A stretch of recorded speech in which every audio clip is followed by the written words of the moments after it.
नाज़रीन आदाब, मैं हूँ एजाज अहमद और आप मेरा व्लॉग देख रहे हैं। लाल हवेली का मसला शेख रशीद के मंजर-ए-आम पर आने के बाद हल हो गया।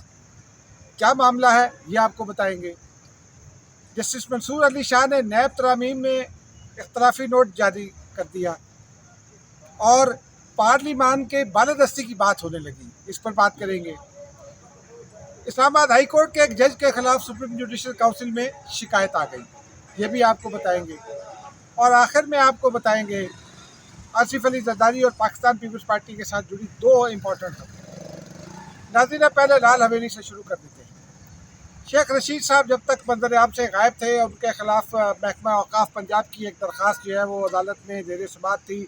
लाल हवेली डीसील हो चुकी थी और जो महकमा औकाफ है उसका लाल हवेली के एक हिस्से पर क्लेम है और शेख रशीद भी उस क्लेम को तस्लीम करते हैं, लेकिन वो कहते हैं कि जी ये मेन लाल हवेली तो मेरे पुरखों की है और मेरे वालिद का जनाजा यहाँ से उठा और इस किस्म की तमाम वो बातें करते रहे हैं, सियासी गुफ्तगू करते हैं। करना भी चाहिए कि सियासतदान है, लेकिन बहुत तवील अरसे से ये मामला चल रहा है, बल्कि कई साल हो गए, अब तो कई 2-3 दहाइयाँ गुजर चुकी। ये मसला हल नहीं होता था।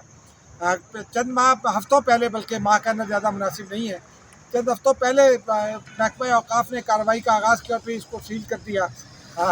उनके जो भाई हैं शेख रशीद के, वो चले गए Lahore high court Rawalpindi bench और ये केस ज़ेर समाअत था। अदालतों से भी रिलीफ नहीं मिल रहा था, लोअर कोर्ट से रिलीफ नहीं मिला था। लेकिन फिर अचानक शेख रशीद साहब एक दिन मंजर-ए-आम पर आए और फिर उन्होंने मुनीर फारूक के साथ एक इंटरव्यू किया और उसके बाद जो है वो मामला तब्दील होने लगे। अब अदालतों को अचानक ये दिखाई दे गया है कि शेख रशीद साहब के साथ कुछ ज़्यादती हुई है। मैं ज़ाती तौर पर यह समझता हूँ कि शेख रशीद के मौक़िफ़ में जान थी और महकमा औकाफ को इस हद तक नहीं जाना चाहिए था, लेकिन अगर अदालतों में इस तरह कार्रवाइयाँ होने लगें तो पाकिस्तान के निज़ाम इंसाफ पर लोगों का एतबार कैसे कायम होगा। बहरहाल आज Lahore high court Rawalpindi bench ने लाल हवेली को डीसील करने का हुक्म दे दिया। उसके बाद शेख रशीद अपने भाई बच्ची और जो बाकी रिश्तेदार थे उनके साथ और वर्कर्स के साथ लाल हवेली पहुँचे।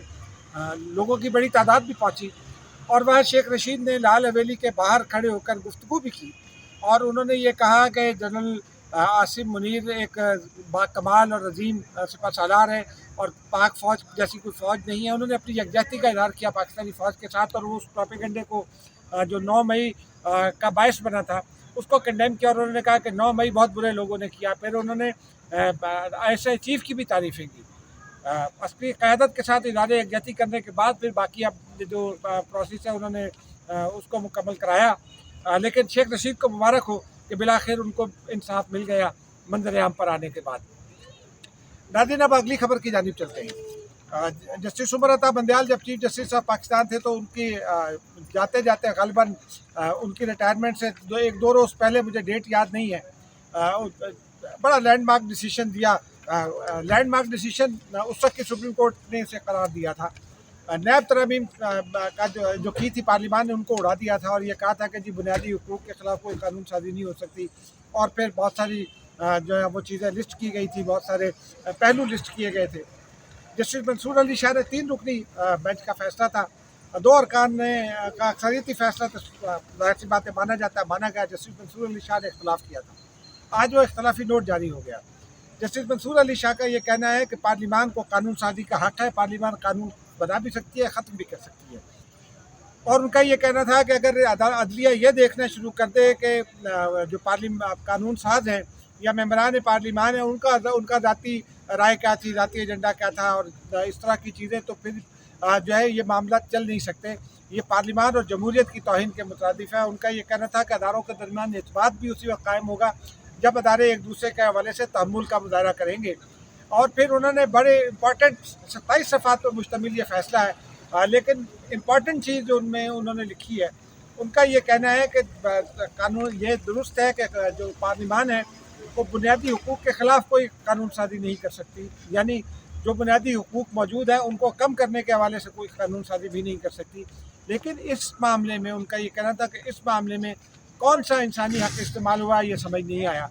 उन्होंने ये कहा कि जो दरख्वास्त गुजार हैं वो ये नहीं बता सके कि उनका कौन सा इंसानी हक़ मुतासिर हुआ या कौन से इंसानी हुकूक मुतासिर हुए, क्योंकि फ़ौजदारी मामला है और वो ये बताने में भी उन्होंने ये सवाल किया कि फौजदारी मामले के तहत किसी शख्स का मुंतखब नुमाइंदे का एहतसाब ना होने से कौन सी जो है वो इंसानी हुकूक मुतासिर होते हैं। उन्होंने दरख्वास्त गुजार के इंटेंट पर सवालात उठाए और उसके बाद उन्होंने कहा कि मैं इसको मेरिट के ख़िलाफ़ समझता हूँ और मैं इसे खारिज करता हूँ। अब नाज़रीन, ये बहुत अच्छा इख्तिलाफी नोट है। हुकूमत ने और ये ऐसे वक्त में जारी हुआ है जब हुकूमत ने ऑलरेडी एक अपील फ़ाइल कर दी हुई है ये नैब तरमीम के हवाले से, जो पार्लियामान के फैसले को कलअदम करार दिया था सुप्रीम कोर्ट ने। और अब ये ऐसा लगता है कि जो चीफ जस्टिस ऑफ पाकिस्तान हैं उनकी राय प्रीवेल कर रही है, क्योंकि वो हमेशा से पार्लियामान की बालादस्ती की बात करते हैं, कानून साजी पर उसके हक़ कानून साजी की बात करते हैं। जस्टिस अतर मिनल्ला हैं, जस्टिस याया आफरीदी हैं, जस्टिस जमाल मंदोखेल हैं, जस्टिस मंसूर अली शाह हैं। मंसूर अली शाह तो बहुत वोकल भी रहे हैं बहुत तवील अरसे से। जस्टिस याया और जस्टिस जमाल मंदोखेल भी बहुत तवील अरसे से वोकल हैं, बल्कि जो मैंने चीफ जस्टिस साहब को भी सब जानते हैं। लेकिन अब ये ऐसा लगता है कि पार्लियामान की बालादस्ती का एक माहौल बन गया है और बनाया जा रहा है ताकि मुस्तकबिल के लिए एक राह मुतय्यन की जा सके।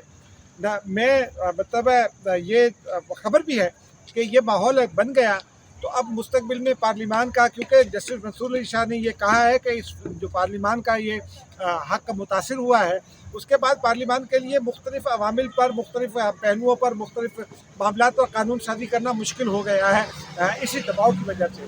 तो मेरी ज़ाती राय ये है कि अगर ये जब चैलेंज हो जाती है, हो चुकी है, उसका फैसला भी आ जाएगा, लेकिन ये माहौल बन जाने से पार्लियामान अपने आप को थोड़ा बेहतर आज़ाद महसूस करेगी और इंडिपेंडेंट महसूस करेगी, पार्लियामान मुस्तहकम होगी।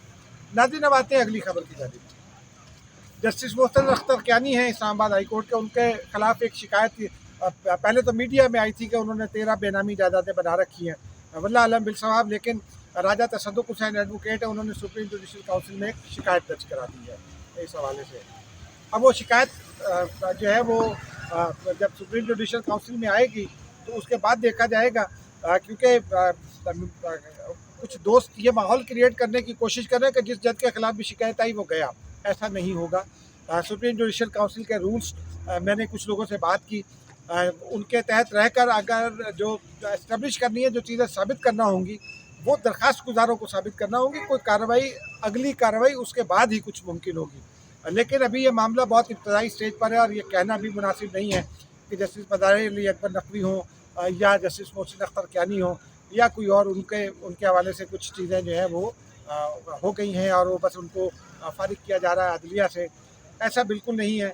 2 रोज़ पहले मैंने देखा जस्टिस आयशा मलिक के हवाले से एक थंबनेल यूँ कह लें या एक ख़बर कह लें किसी की देखी, वो गैर मुनासिब खबर थी, उसका तज़किरा भी मुनासिब नहीं है।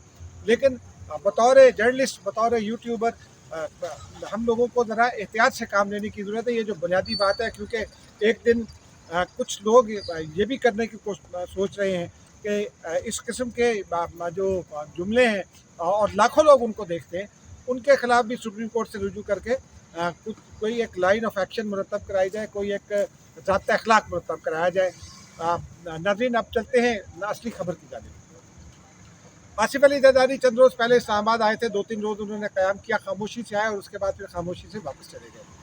जब वो आए तो ये नवाज शरीफ साहब जिस रोज़ आए उससे अगले रोज़ वो आए थे यहाँ, तो ये खबर फैलाई गई कि नवाज शरीफ साहब आज 5 बजे आसिफ जरदारी से मिलेंगे, लेकिन मुलाकात का कोई प्रोग्राम नहीं था नवाज शरीफ के साथ। लेकिन आसिफ अली जरदारी की एक इम्पॉर्टेंट, इंतहाई अहम मुलाकात हुई।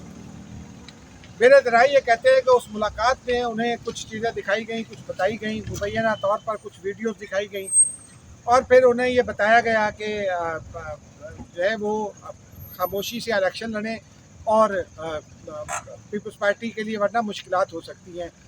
ये किसने की मुलाकात कहाँ हुई यह आपको नहीं बताया जा सकता, लेकिन जो मुलाकात का कंटेंट मुझे बाद दोस्तों ने बताया, अगर वो ऐसा ही है तो बहुत संजीदा है।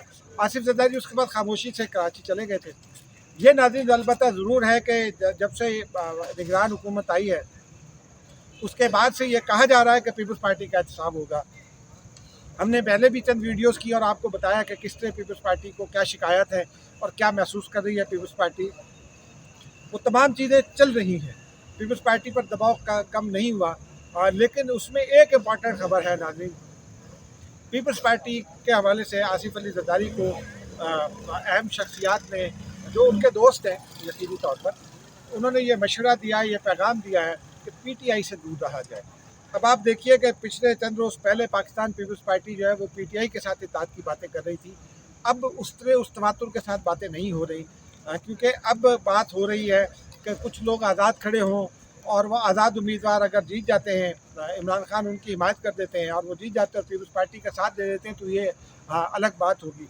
लेकिन हमने आपको पहले भी एक मरतबा खबर दी थी कि पाकिस्तान पीपल्स पार्टी उस पीटीआई के साथ कभी इत्तेहाद नहीं करेगी जिसकी बागडोर इमरान खान के हाथ में हो। ये फैसला पहले भी था।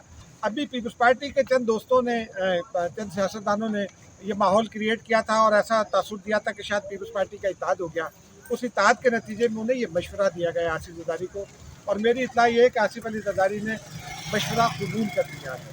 बाकी नून लीग के साथ उनके ताल्लुकात कैसे हैं, इसके ऊपर फिर किसी नशिस्त में बात करेंगे। मुझे इजाज़त दीजिए, खुदा हाफ़िज़।